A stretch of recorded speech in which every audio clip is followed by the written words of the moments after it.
জয় জয় শ্রী রাধেই শ্যাম। আশা করি সকলেই ভালো আছেন, সুস্থ আছেন রাধারানীর কৃপাতে। আর অনেকেই জানেন আগামী 16ই মে থেকে শুরু হতে চলেছে পুরুষোত্তম মাস। প্রতি 3 বছর অন্তর একবার এই মাসটি আসে। এটি খুব তাৎপর্যপূর্ণ একটি মাস। এই মাসে ভগবানের যে কোনো একটি সেবা যদি কেউ করে থাকে তাহলে তার সহস্রগুণ ফল লাভ হয়। আর কেউ যদি এমনিতে একটি প্রদীপ অর্পণ করে থাকে ভগবানকে তাহলে তার একটি প্রদীপ অর্পণেরই ফল লাভ হয়। কিন্তু আমরা যদি পুরুষোত্তম মাসে ভগবানকে একটি প্রদীপও অর্পণ করে থাকি তাহলে সহস্র প্রদীপ অর্পণের ফল আমরা লাভ করব। তাহলে এই মাসটি অত্যন্ত তাৎপর্যপূর্ণই মাস। তাই সকলেই চেষ্টা করবেন ভগবানের সেবাটা এই মাসে একটু করে বাড়িয়ে দেওয়ার। আর আমার জীবনে আমি যখন প্রথম এই মাসটির কথা শুনেছিলাম 2018 সালে, তখন আমি তেমন একটা আহ, অনুকূল পরিস্থিতিতে ছিলাম না যে এই মাসে ভগবানের সেবা করব, ভগবানের প্রসাদ পাবো। তারপরেও যতটুকু সম্ভব হয়েছিল করেছিলাম। কিন্তু তখন খুব দুঃখ ছিল ভগবানের একটু প্রসাদ পাওয়ার বা ভগবানের সেবাটা মানে খুব বেশি করার। কিন্তু তখন শিক্ষা জীবনে ছিলাম, তাই প্রসাদ পাওয়া না হলেও নিরামিষ খেয়েই পুরুষোত্তম মাসটা পালন করেছিলাম।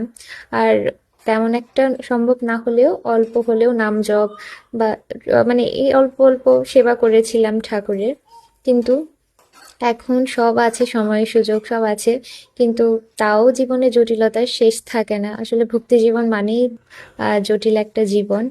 এখন সবকিছু ঠিক থাকলেও শরীর ঠিক থাকে না, কিংবা মাধব অসুস্থ থাকে, না হলে আমি অসুস্থ থাকি। একটা না একটা জটিলতা থাকেই।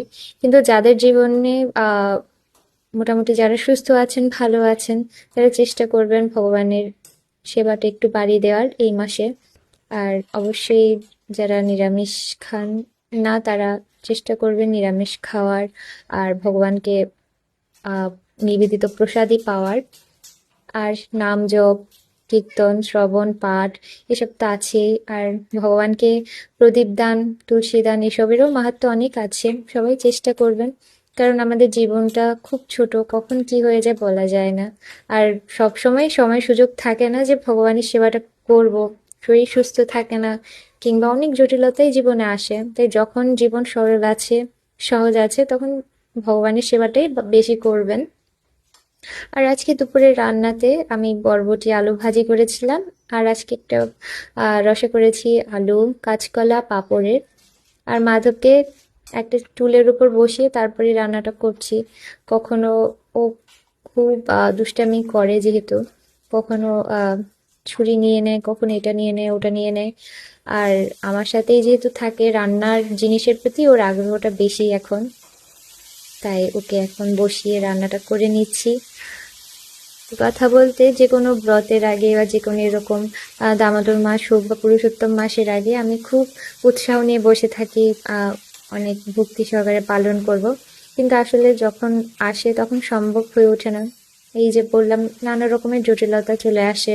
না হলে আমি অসুস্থ থাকি, না হলে মাধব অসুস্থ থাকে, এমনটাই হয় আমাদের সাথে।